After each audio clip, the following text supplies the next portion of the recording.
AP CM Chandrababu Naidu ఇవాళ సమీక్షలతో బిజీగా ఉండనున్నారు. మధ్యాహ్నం 12 గంటలకు సచివాలయానికి రానున్న సీఎం చంద్రబాబు హోంశాఖపై సమీక్ష నిర్వహించనున్నారు. సమీక్షలో హోంమంత్రి అనిత, హోంశాఖ ప్రిన్సిపల్ సెక్రటరీ డీజీపీ, ఇతర పోలీసు ఉన్నతాధికారులు పాల్గొంటారు. అనంతరం ఇసుక విధానం అమలు, రవాణా శాఖ, యువజన సర్వీసులు, క్రీడల శాఖలపైన చంద్రబాబు సమీక్ష నిర్వహించనున్నారు.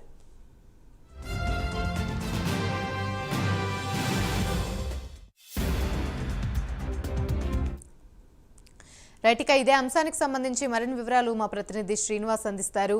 శ్రీనివాస్, చెప్పండి, ఇవాళ చంద్రబాబు అయితే షెడ్యూల్తో బిజీగా ఉండనున్నారు. దీనికి సంబంధించి పూర్తి అప్డేట్స్ ఏంటి? Good morning Yamini. ఈ రోజు రాష్ట్ర ముఖ్యమంత్రి చంద్రబాబు నాయుడు మధ్యాహ్నం 12 గంటల ప్రాంతంలో అమరావతిలోని సచివాలయానికి చేరుకుంటారు. దాని తర్వాత ఆయన కూడా వివిధ శాఖలపై కూడా సమీక్ష చేయనున్నారు. ప్రధానంగా చూసుకుంటే 12 గంటల ప్రాంతంలో ఆయన హోంశాఖపై సమీక్ష సమావేశం నిర్వహించున్నారు. ఈ సమీక్ష సమావేశానికి హోంమంత్రి అనితతో పాటు అలాగే ప్రిన్సిపల్ సెక్రటరీ హరీష్ గుప్తా, అలాగే డీజీపీ ద్వారకా తిమ్మరావుతో పాటు ఇతర పోలీసు అధికారులు కూడా పాల్గొంటారు. ప్రధానంగా చూసుకుంటే రాష్ట్రంలో నెలకొన్న తాజా శాంతి భద్రతల పైన కూడా ముఖ్యమంత్రి చంద్రబాబు నాయుడు వాళ్ళకు అధికారులకు దిశానిర్దేశం చేసే అవకాశం ఉంటుంది. ప్రధానంగా తాజాగా చేసుకుంటున్న కొన్ని సంఘటనలు, అంటే కొన్ని ఘర్షణలు కావచ్చు, హత్యలు కావచ్చు, రేపులు కావచ్చు, ఇలాంటి ఘటనల పైన కూడా పూర్తి స్థాయిలో సమీక్షించే అవకాశం ఉంటుంది. అలాగే ప్రధానంగా రాష్ట్రంలో చూసుకుంటే గంజాయిని పూర్తి స్థాయిలో నిర్మూలించాలని కూడా రాష్ట్ర ప్రభుత్వం కృతనిశ్చయంతో ఉంది. దీనిపైన కూడా గంజాయి కావచ్చు, అలాగే డ్రగ్స్ కావచ్చు, వీటన్నిటిపైన కూడా సమూలంగా వీటిని రాష్ట్రంలోకి రానికుండా చేయాలని చెప్పేసి కూడా ప్రత్యేకంగా ఒక టాస్క్ ఫోర్స్ కూడా ముఖ్యమంత్రి చంద్రబాబు నాయుడు ఏర్పాటు చేశారు. దీనికి కూడా ప్రత్యేకంగా ఒక ఐపీఎస్ అధికారిని కూడా ఇటీవల నియమించారు.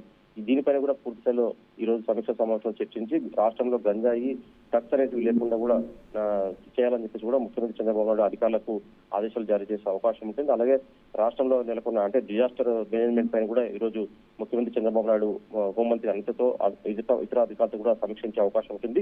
దీని తర్వాత మధ్యాహ్నం 3 గంటల ప్రాంతంలో ఇసుక పాలసీ పైన, అలాగే రవాణా శాఖ పైన కూడా, యువజన సర్వీసులు, క్రీడల శాఖ పైన కూడా ముఖ్యమంత్రి చంద్రబాబు నాయుడు సమీక్ష సమావేశం నిర్వహించే అవకాశం ఉంది. అలాగే ఇసుక విధానం, అంటే ఇసుక పాలసీ రాష్ట్ర ప్రభుత్వం, కూటమి ప్రభుత్వం అధికారంలోకి వచ్చాక ఇసుకను అందరికీ వర్గ ప్రజలందరికీ కూడా అందుబాటులో తెచ్చే విధంగా కూడా ఇసుక పాలసీ తీసుకొచ్చింది.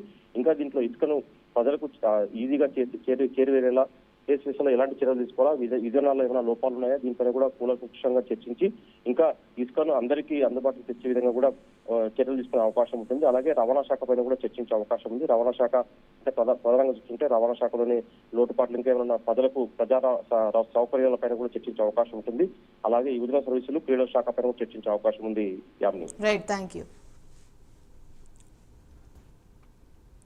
AP deputy